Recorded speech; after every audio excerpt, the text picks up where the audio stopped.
Okay, good evening and welcome to Basildon Side by Side. And this evening, it's all about hate crime.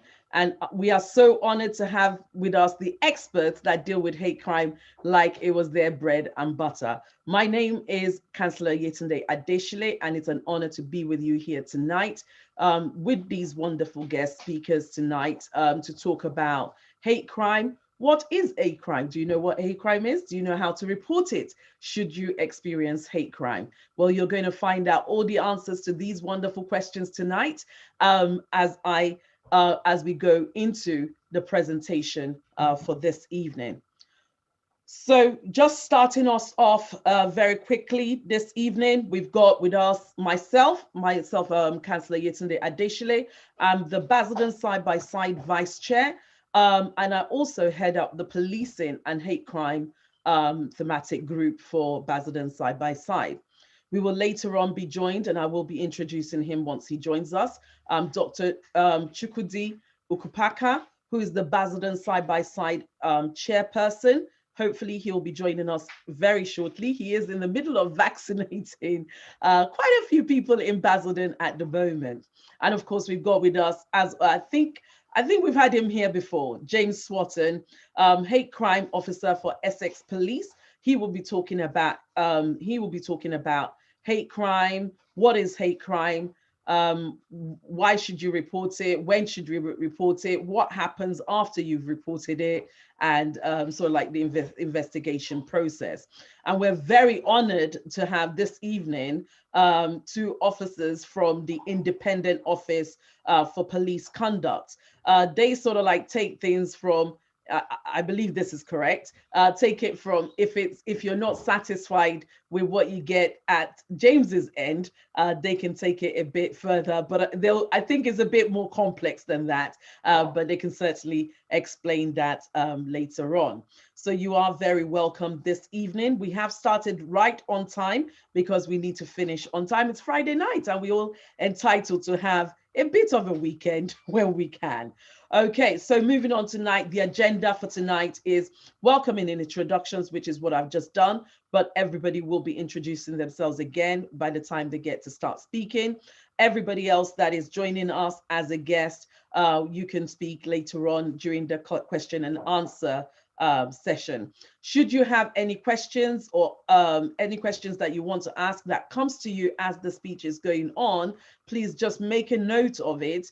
Put it in the group chat, put it in the chat area, chat box, or write it down so that you don't forget what your question is, and then we can take it at the question and answer session. So welcome and introductions. I've just done my bit. About Basildon Side by Side should be done by Dr. Ukpaka. Hopefully he will join us, but if he's not able to join us, then I do have the powers to step in as vice chair.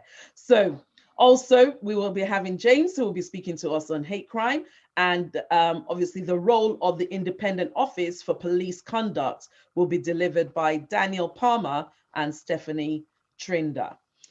Q&A will be taken by myself, and then obviously the close and the appreciation will be done by Dr. Okupaka. So this is me. I think you can see me live.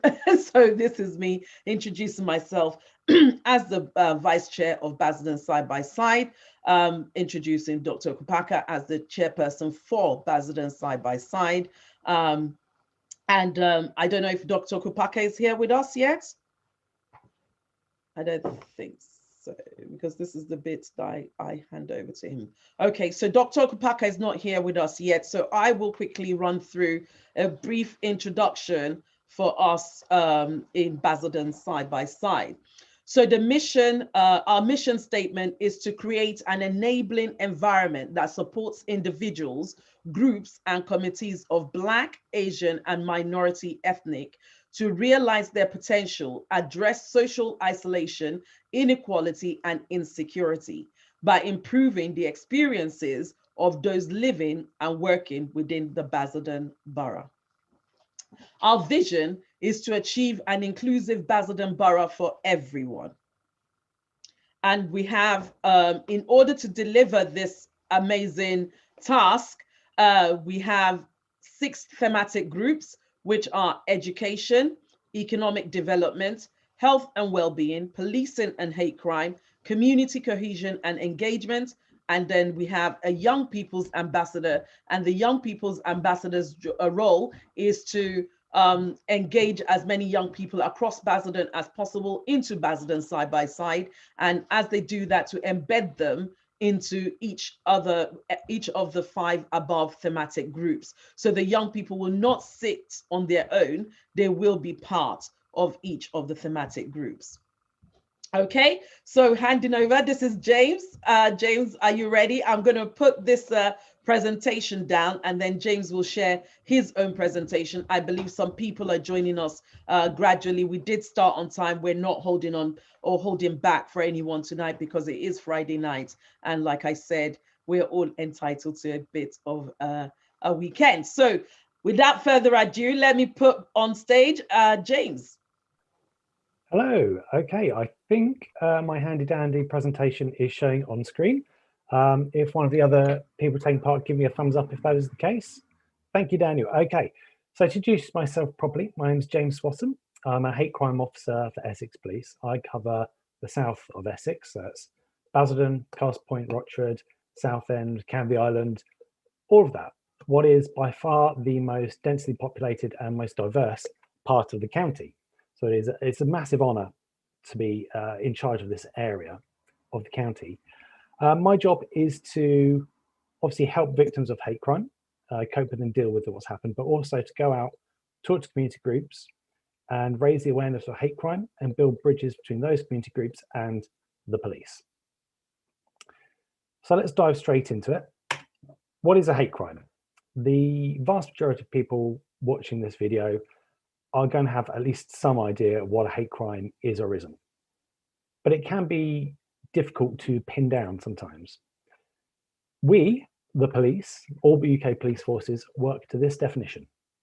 A hate crime can be anything, whether a crime or not, which is perceived by anyone to be motivated by hostility or prejudice based on a personal characteristic, which is a very waffly way of putting it. To make it a bit simpler, we break it down a bit further. So hate crime can be anything. It could be a criminal offence. It could be not a criminal offence. It could be, say, an assault or a theft. It could well be a dispute with your neighbours about a car parking space. Absolutely anything can be a hate crime. All that matters is that it's perceived by anyone to be motivated by hostility or prejudice. So it could be the person reporting it. It could be someone reporting the hate crime on behalf of someone else. It could be someone at the police who's seen it or heard of it and thought, that's a hate crime. We've even had suspects accidentally report themselves for committing a hate crime. Absolutely anyone can report a hate crime. All that's needed is that the person reporting has to feel that whatever has happened because of a prejudice or hostility against one of currently 5 personal characteristics. So those 5 are race. By race, we obviously mean people's ethnicity, whether you're white, black, Asian, Chinese, Japanese, whatever your heritage might be. It also includes nationality. So you could be a victim of hate crime because you're originally from Lithuania, Poland, wherever in the world. It also includes people who are Gypsy, Roma, or traveller background. So it's a really broad section of the population that's covered by that. Religion, whatever your personal faith is, whether you're Christian, Muslim, Jewish, Buddhist, Hindu, Sikh, Scientologist, Shinto, whatever. It even includes things like atheism and agnosticism. Whatever your personal faith is, if you're targeted because of that, it could be a religious hate crime. Disability, so that includes physical disabilities, learning disabilities, mental health disabilities, things you can see, things you can't. I suffer from Crohn's disease, which you wouldn't necessarily know from looking at me. If I were a victim of hate crime because of my Crohn's disease, that'd be a disability hate crime. Sexual orientation. We have a very broad list of what sexual orientations there are currently that we've harvested somewhere from the internet. It's very long. Whether you're interested in boys, girls, both, or neither, You're targeted because of that. It's a sexual orientation hate crime. And lastly, transgender. Those are the 5 we recognise currently. In the future, we are going to recognise a 6th, which is going to be misogyny. That's not part of UK law yet, but it will be soon. So when it comes to hate crime, absolutely anyone can be a victim. Even if you are someone who identifies as white, British, cisgender, straight person, you can be a victim of hate crime, at least with 3 of those, possibly 4 or 5. It's not something that's just affects people from Black or Asian or other minority backgrounds. It can affect absolutely everyone. Thing I get asked all the time is, why is hate crime different? What makes being targeted because of the color of your skin better or worse than being targeted because you have a brand new iPhone or because of some other reason? Hate crime is all about targeting a personal characteristic of a victim that they can't change.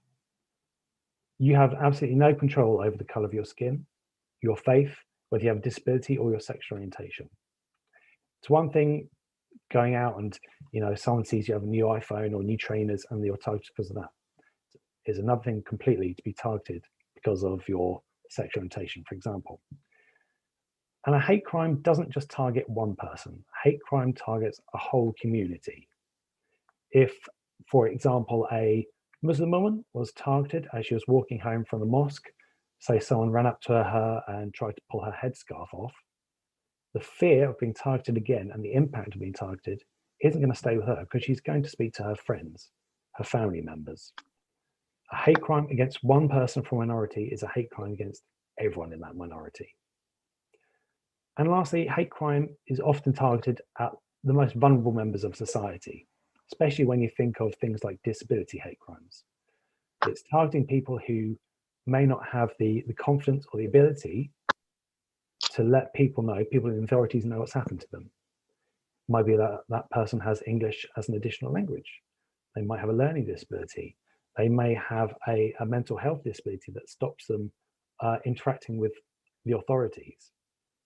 People who are vulnerable are targeted for hate crimes. This is very much a whistle-stop tour.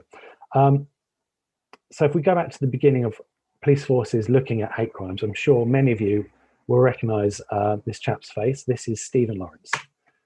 So on the 22nd of April, 93, Stephen Lawrence was waiting for a bus in London with his friend. He and his friends were accosted by a group of 5 or 6 white males. There was a disturbance and Stephen and his friend were stabbed. The attack was entirely unprovoked. The friend got away with life-altering injuries. Unfortunately, Stephen was killed. The investigation by the Metropolitan Police Service was an absolute horror show. I'm sure if you have a Google of the Stephen Lawrence murder and subsequent inquiries, you'll find a whole litany of horror shows committed by the Met against Stephen Lawrence's family, and the investigation being completely mishandled. It was mishandled so badly that the Labour government commissioned an inquiry into how it went so badly wrong and what could be done to resolve it. The Macpherson report identified 77 areas where police forces could improve and judged that the Metropolitan Police, along with other UK police forces, as we all take our lead from the Met, were institutionally racist. It's not to say that individual officers were racist, but that the way the force was put together, the processes in place, and the senior officers in leadership positions meant that the force was by its very nature racist. That was a turning point to how we deal with hate crime.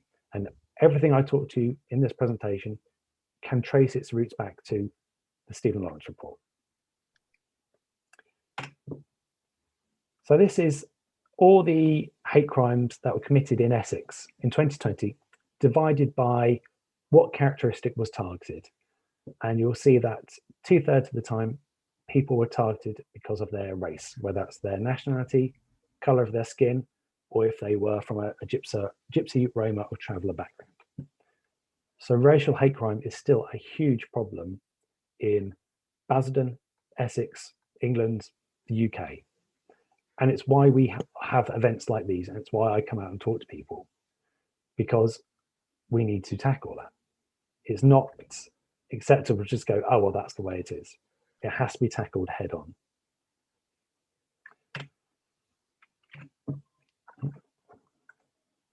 Let's see if my presentation is going to start working. There we go. So what sort of stuff gets reported to the police? Well, hate crime can be absolutely anything. In terms of Essex Police, luckily, the vast majority of hate crimes are what we would call volume crime. It's towards the lower end of the serious spectrum. That's not to say it's not important. All hate crime is important to the person who experiences it. It's usually verbal abuse in the streets, harassment via social media, damage to property, and very, very low-level assaults where no one suffers any serious incidents. That's not to say that serious hate crime doesn't occur. It can occur. In my area, where I cover, Basildon and Southend, I've dealt with religiously aggravated attempted kidnaps. We've had people being stabbed because of a disability. We have had serious ongoing harassment investigations because of race and sexual orientation. So serious stuff does happen. But if we try and concentrate on dealing with the lower level stuff, it stops it escalating to where it becomes serious incidents. Now, I know many of you watching this will experience hate crime and you will never report it to the police. And there are lots of reasons why that's the case. And you can see a list of reasons that our friends at Victim Support put together for us for why people don't report to the police. And it's understandable with things like, well, I mean, all the news stories you see in the media sort of reiterate why there is that barrier between people from Black and other minority ethnic backgrounds talking to the police. And it's on us to try and break those barriers down and prove to you that we are interested in hate crime and we want to deal with it and we want to help you. So let's talk for a second about how hate crime is different. Let's assume that you have experienced a hate crime and you've called the police and reported it. So all hate crimes in Essex, regardless of how big or how small, are allocated to an officer to deal with. So if, say you woke up one morning and you found that your car had been vandalized and you think that it may be because you are the only Black or mixed race person living in your street, report that to us. It'll be allocated to an officer, regardless of how much evidence there may or may not be. That officer will be in contact and we will have a chat with you about what you want done, because we are a victim-based service, which means that we will try and deal with incidents however you want us to deal with them, unless there's a really good reason for us not to. If you want us to go and just give the perpetrator a firm ticking off or words of advice, we'll do that. If you want us to try and charge and prosecute them, again, we'll do that. With hate crime, like all other criminal offences, what we have to do to get a prosecution is have evidence that proves beyond reasonable doubt. And that evidence needs to be pretty high. So it needs to be things like independent witnesses. So it can't be your girlfriend, boyfriend, mum, dad, or whatever. It has to be someone independent. CCTV showing the offence happening. A lot of people think that, oh, if part of an offence is caught on CCTV, or if you see someone going up to commit an offence and then walking away, but you don't actually see the act, that's enough. It's not. The barrier for CCTV is really high. What we'll also do while we're investigating is we are going to have a chat with the victim about their well-being and see if there's anything else we can do for them. Because hate crime can have a real tangible impact on someone's mental well-being, and we want to deal with that as well as deal with what has actually happened, the criminal offence. Someone hasn't got their mic muted, so they might want to mute that, because all I can hear is banging and crashing. If we have enough evidence and we are able to go to Crown Prosecution Service and say, this needs to go to trial. People convicted of hate crime can have up to 6 months added to their sentence, just for the motive of what they did, of why they did what they did. So if I, for example, committed a racially aggravated assault, not that I would ever do such a thing, if that went to trial, I could have up to 10 years. If it was a normal assault, I could have up to 10 years and 6 months because it was racially aggravated. So there is a tangible impact on sentencing of people convicted of hate crimes. For the less serious stuff, what we can do is we can try and work with the victim and the perpetrator to find a long-term solution. Because us rolling up in a police car with the lights and sirens going, nicking someone, interviewing them, and then trying to go for prosecution isn't going to magically make someone less racist. It's not going to make someone less of a homophobe. We can do things like mediation to try and get to the root problem between the victim and suspect. Because a lot of times, hate crimes have very small, petty problems at their core. For example, the amount of hate crimes I dealt with where the problem wasn't necessarily the victim's or the suspect's ethnicities, it was things like parking or where someone was putting their bins on bin collection day. We can work with the victim and the perpetrator to find a solution where they can live together, because it's a lot of times it's neighbours, and move on with their lives. There's not a get out of jail free card for the perpetrator. Perpetrator still has to admit what they've done, still have to apologise, and they are going to have it on record that they committed a hate crime. But it allows victims to get some closure, move on with their lives, and minimise the risk of further reoffending. So that's how we deal with hate crime. Let's talk about the consequences of hate crime as well. So this is slightly timely, seeing as the Euros are on. This is, or in that picture is Jamie Vardy, who plays for Leicester and used to play for England. In 2015, Vardy racially abused another customer at a casino. This was caught on film, and Vardy was made to publicly apologise. Vardy said that in his autobiography about the experience, most convictions get wiped after a period of time, but there's no way of erasing what happened in July 2015. The word racist is a permanent stain against my name. It's worse than a criminal record. And not that I imagine anyone watching this would ever do such a thing, but it can have a real impact on your future life, your future employment, if you're convicted of a hate crime. We have had people, or I know of people, who have been convicted of a hate crime and then been fired from their jobs, have failed DBS checks if they wanted to work with children or vulnerable adults, been removed from their places of employment, like a building site.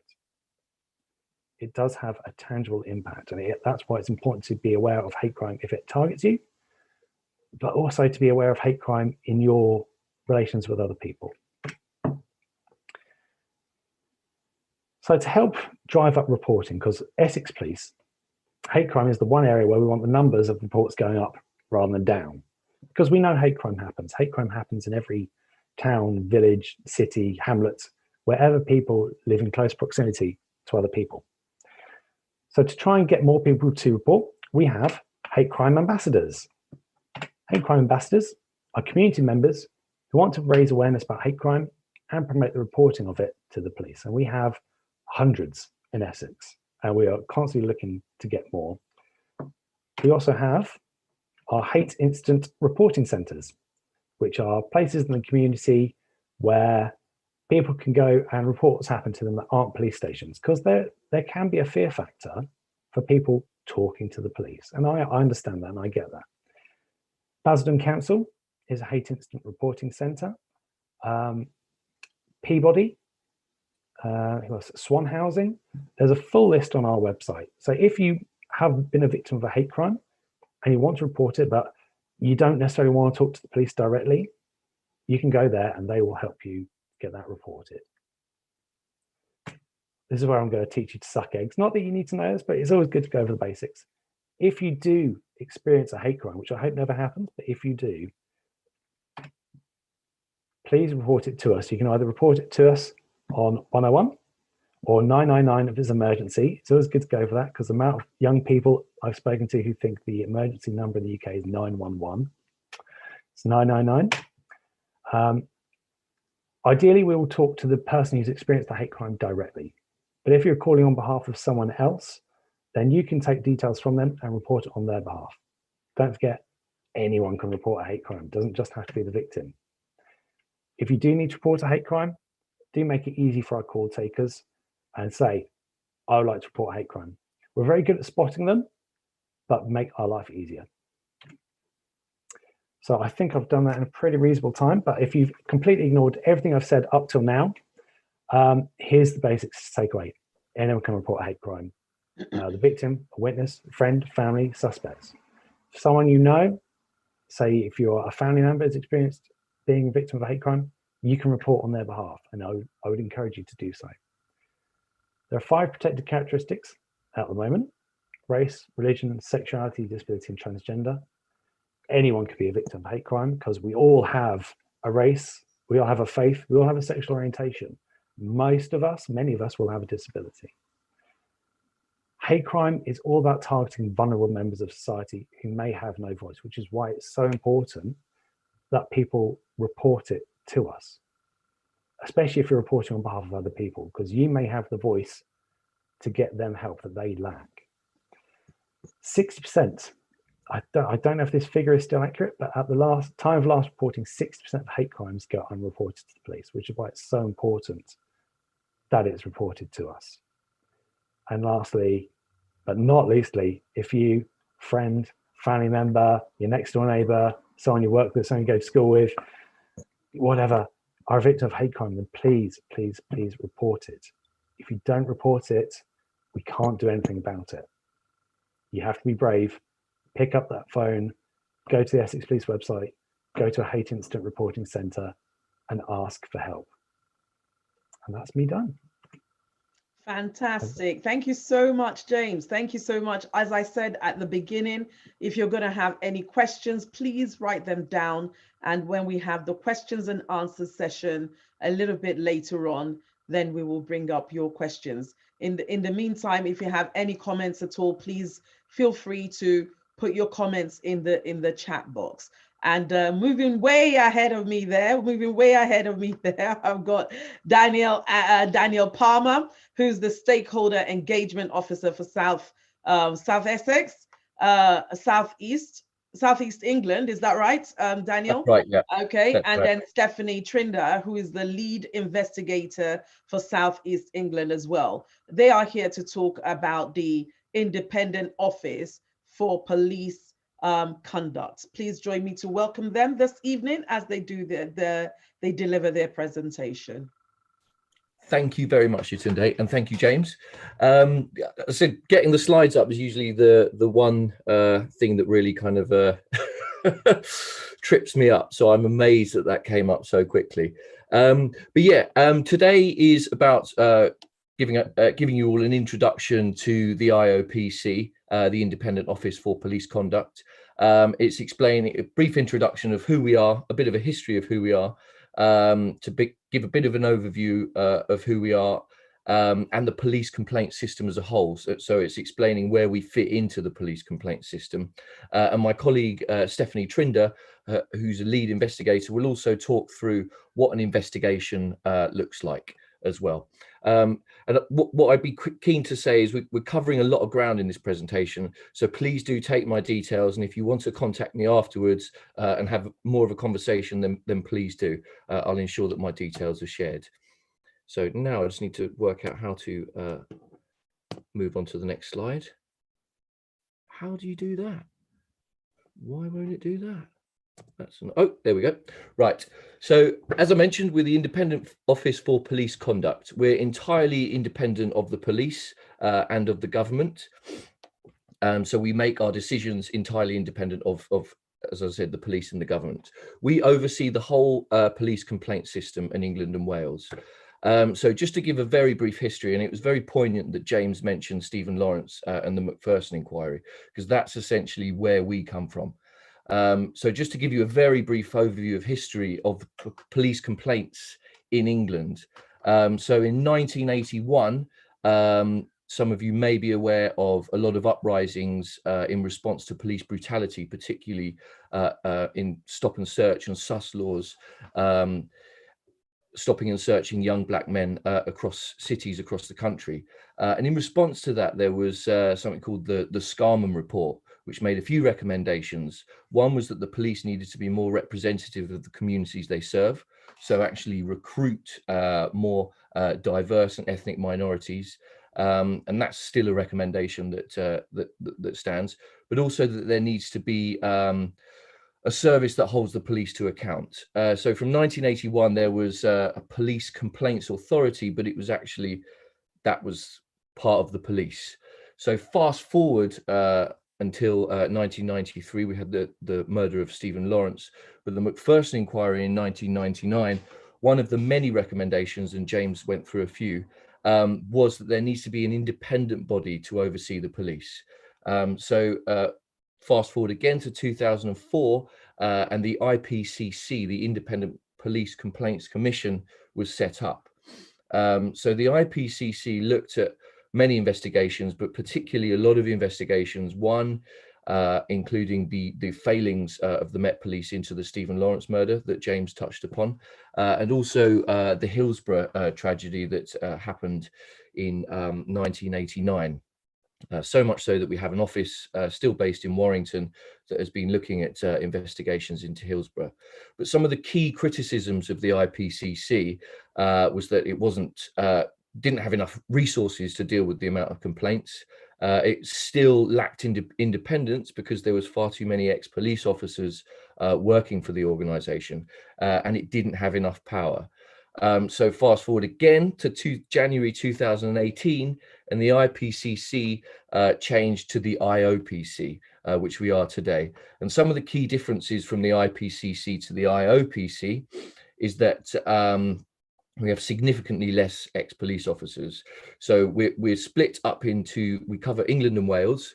Northern Ireland and Scotland have their own accountability service. We cover 6 regions. As I said, I cover the southeast, which includes Essex. No one from regional director or above is allowed to have worked for the police at all. So as an organisation of about 1,100 people, 23% of our staff work for the police. And our investigators, Stephanie Trinder is one of them, 14% of our staff or ex-police officers.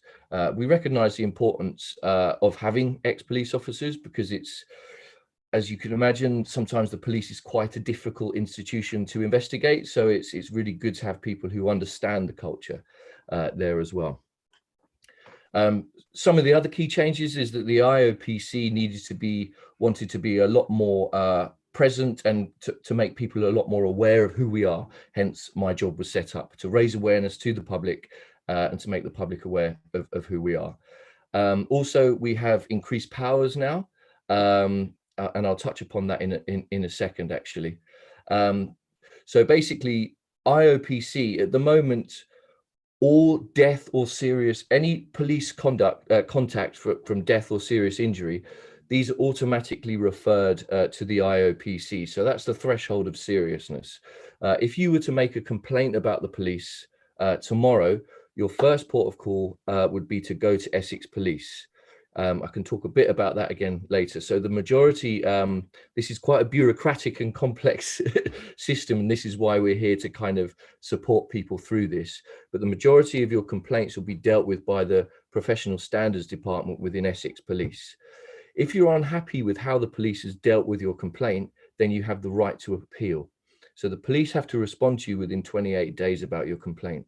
If you're unhappy with that, then your appeal will then, the PCC, Essex PCC, oversee the police, but then we oversee the PCC as well. And dependent on the seriousness, that can then come to us as an investigation. So we oversee that whole police complaint system. We work closely with the police to see what kind of complaints are coming their way. But we also, and we work closely with the PCC as well. So it does, and if you're, and James mentioned a lot of barriers to report crimes to the police, and it's the same with complaints. If you feel uncomfortable to make a complaint directly to the police, you can contact the IOPC as well. So you can ring up the IOPC. It would still go through the Essex Police, but we could supervise that and record it essentially. So whilst, as I said, we hold the police to account, but learning is at the core of our organisation. So we want, our aim is to improve confidence in policing, improve public confidence in policing, and to work with the public and the police to ensure that systems and policing are improved, so that we all feel confident to report a crime to the police. So and I'm conscious of time, so I'm just going to rattle through this particular slide, but this goes through our missions and our priorities as an organisation. And as I said, learning is at our core. So it's not always an individual's, a police officer's fault. It can often be something about the systems in place within policing. And I'll just give a very quick example of that. So it was found that when reporting, when people were in immediate danger, a victim of, say, domestic abuse or a hate crime, and they rang up the police and they were unable to actually communicate with the police due to them feeling in immediate danger, there was a bit of a failing there. So through our work and our investigations, we found if someone rang up the police and wasn't able to speak, you can press 555, and that's called the silent solutions, and the police are automatically able to respond and attend the scene. So that's an example of where sometimes our systems and our learning and through our working with different stakeholders, we worked in this instance with Women's Aid and College of Policing to look at some of the wider systems so that we can give victims more confidence to report crimes to the police.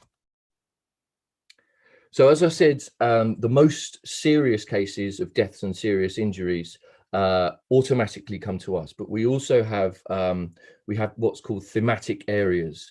So if there are cases that involved certain themes, then we will prioritize those cases, and we'll look at links nationally and potentially make national recommendations to police forces.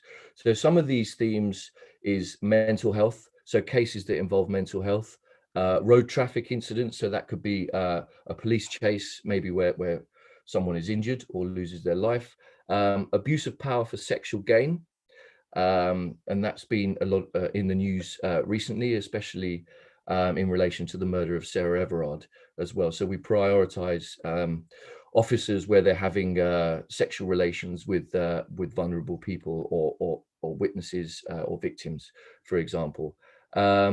Use of force and deaths in custody, and also, which is quite relevant today, discrimination. And in particular, there's been we've done a lot of work around racial discrimination. So if we find that cases have a discrimination aspect, then we will do, we have our subject matter network, we work with community groups, and we look at kind of trends and issues in various different cases.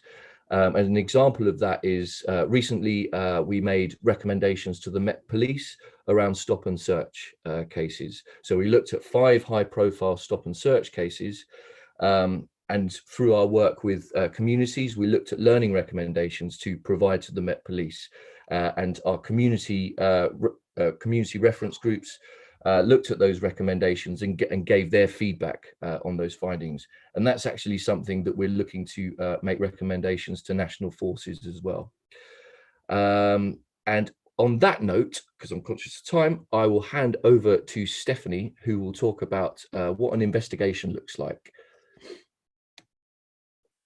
I'll skip through that slide because I've touched upon that actually. Yeah, so Dan obviously talked about the type of investigations that we do. We get investigations into me, so that might help. I am a lead investigator, and I am allocated investigations to lead. They can be the entire variety that Dan talked through, and I can be allocated them in quite a few ways. In the worst case scenario, if somebody is shot by the police and died, we would go out to the scene and we would work with the police at the scene.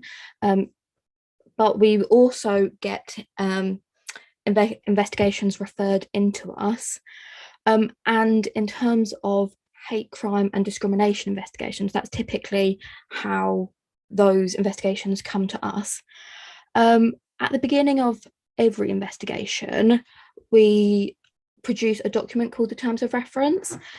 It's a document that outlines the information that we know at that moment when the referral has come in, and it outlines the scope of what the IOPC investigation is going to be.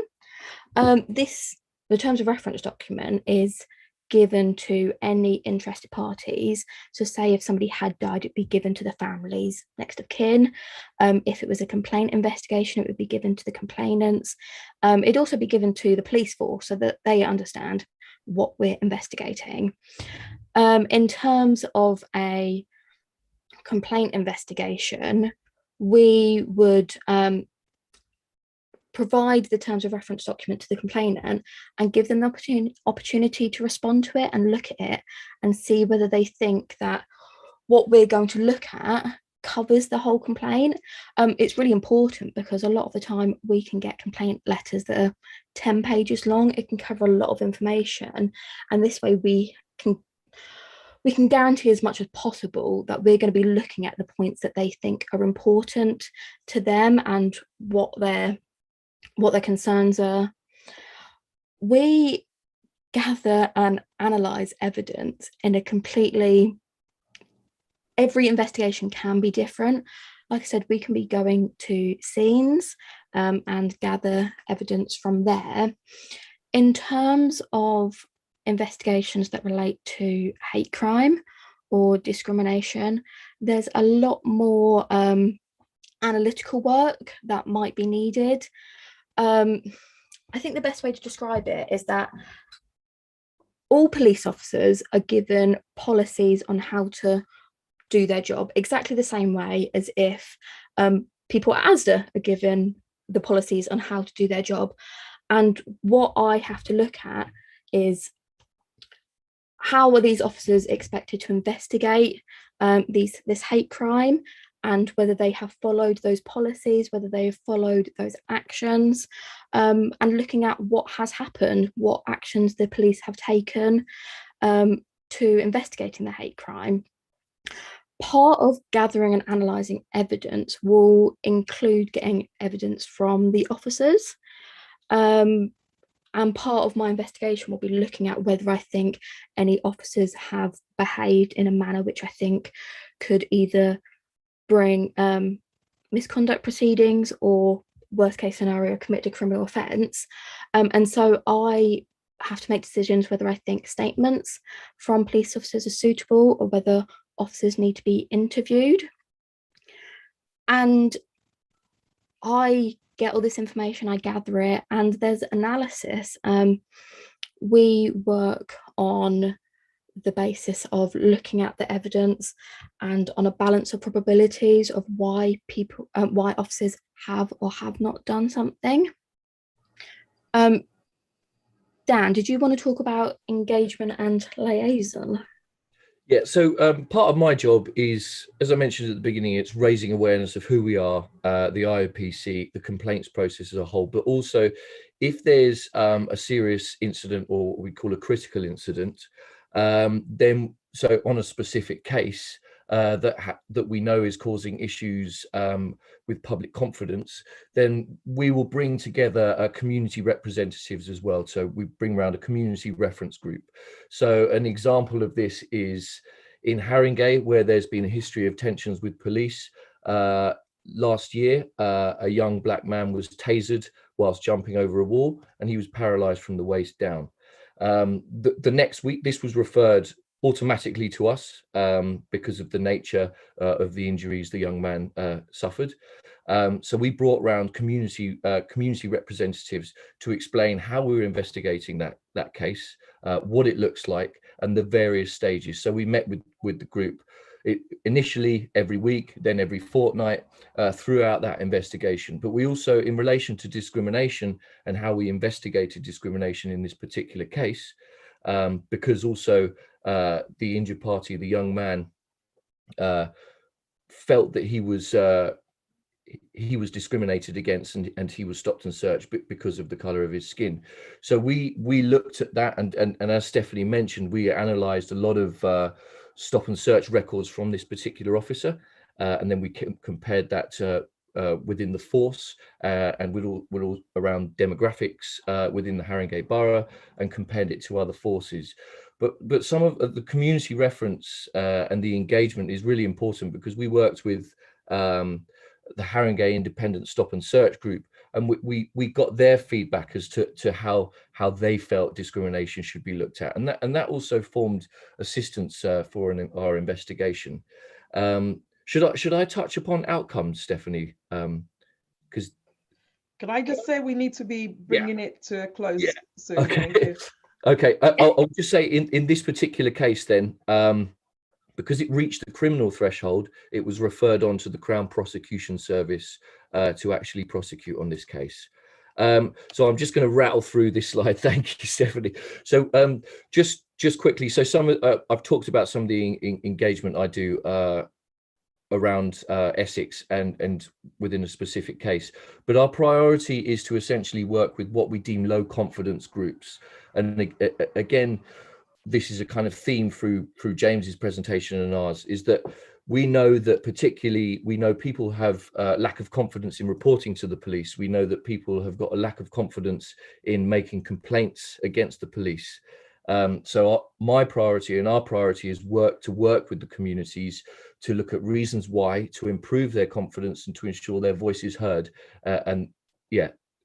So as you might be surprised, people with the lowest confidence of policing and reporting complaints are people from BAME communities, particularly young people from BAME communities, LGBT communities, people with disabilities, people experiencing mental health issues, also from Gypsy Roma traveller communities and homeless communities. So my focus and our focus as an organisation is to establish relationships with these various communities to work with how we can improve confidence. So I'm just going to actually rattle through. We do have a youth panel, and I'm just going to very briefly touch on that. We have an independent youth panel who are a group of fantastic young people aged 16 to 24. We've got a couple of young people from Essex as well, and they will scrutinise our work and look at how we can improve confidence with young people. They've recently done videos on stop and search to explain to young people what their rights are surrounding stop and search, and they've also provided a young people's guide to the police complaint system. So they do fantastic work, and they interviewed me as well. So yeah, if you want to make a complaint, you can do that over the phone. Or online via Essex Police, or if you're uncomfortable doing that, you can contact the IOPC directly and we can process that complaint for you. So that's our website there. And just onto the final slide, that's my contact details, and please, Yetunde has my details as well, and please do take them down. So that is it. Fabulous. Thank you so much. Just on time. Thank you. Really, really appreciate that. We're going to move on to, I think, Dr. Kupaka, please don't sack me on this one. Or tell me off. But we agreed at the beginning that we will be wrapping up by 5 minutes too. Where we would love to take questions. At the moment, we're not going to be able to because of the time. I'm going to give some time to Dr. Kupaka to quickly have a word with us, and then I'll continue with the Basildon side-by-side slides, which will bring this session to a close. But as previously said, if you have any questions, please do get in touch with Basildon side-by-side. Please also get in touch. I think most of the two, Daniel, Stephanie, and James have also shared their contact details there, so you can get in touch with them directly as well. But I mean, obviously, this is why Basildon Side by Side is here for the community. So please hold on to your questions and do get in touch. On that note, I'll hand over to Dr. Kupaka to have a 2-minute word with us. Yes, well, thank you very much, Councillor Yetunde. Put me on the spot. 2 minutes. Yes, I'll try my best. Yeah, well, first I have to apologize. I was about to log into the meeting when the ambulance call came. And you know, when you get such calls, you don't have an option than to pick it. So thank you, Councillor Yetunde, for standing in. Yes, thank you for the speakers, James Swarton, Daniel, and Stephanie. You've done fantastic. And thank you for obviously partnering with Basildon Side by Side. There's a lot we could do together.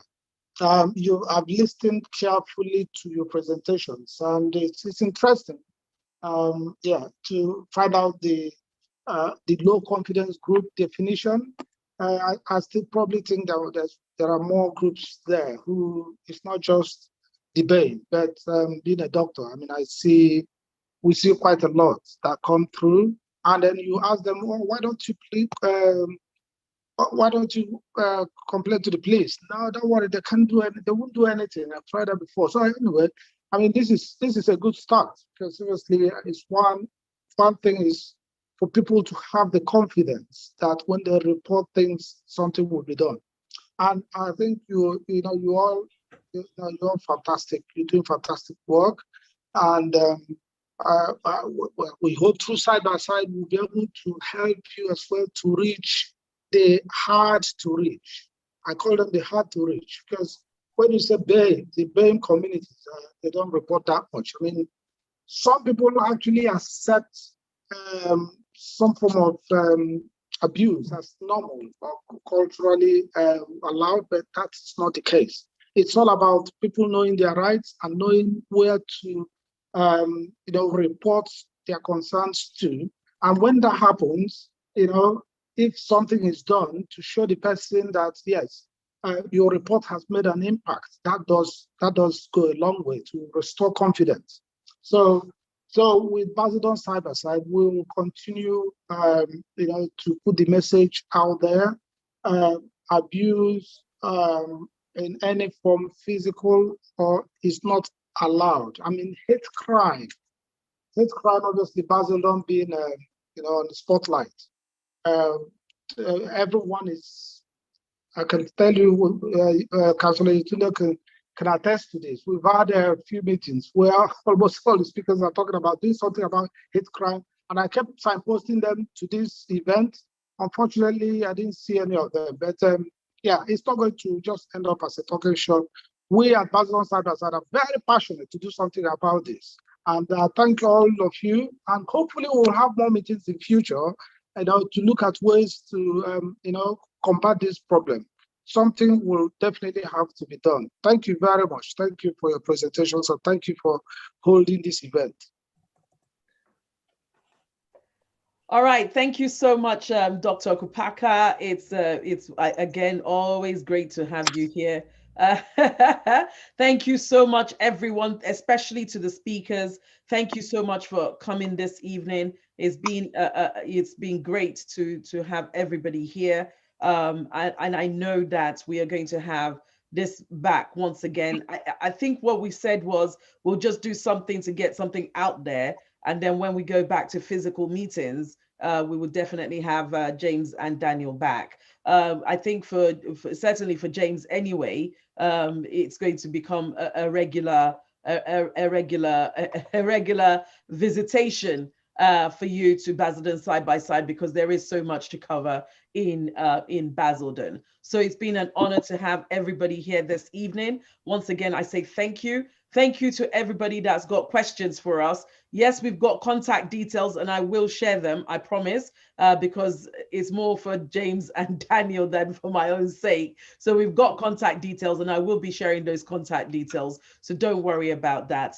All the information we've got tonight, we are going to be sharing the YouTube link, with everybody across the community. And no doubt, I know that more people will be getting in touch with the police on this topic, because it is a very, very sensitive topic for us in the community at the moment. So just as we bring it to a close, I just need to share the contact details for Basildon Side by Side. Should anyone want to get in touch with us, we've had the questions and answer. This is our contact details. So if you need to get in touch with anybody at Basildon Side by Side, please do get in touch with us, and we will get back to you as soon as possible. We have a Facebook page. Our website is there, which has every information you need to know about the Basildon Side by Side. The Facebook page will have all the events that we've done since we did a mini launch in January. And of course, our Twitter page is just as good as our Facebook page. Those are our social media platforms. And of course, this YouTube channel as well. If you need to email us, it's info@basildonsidebyside.org.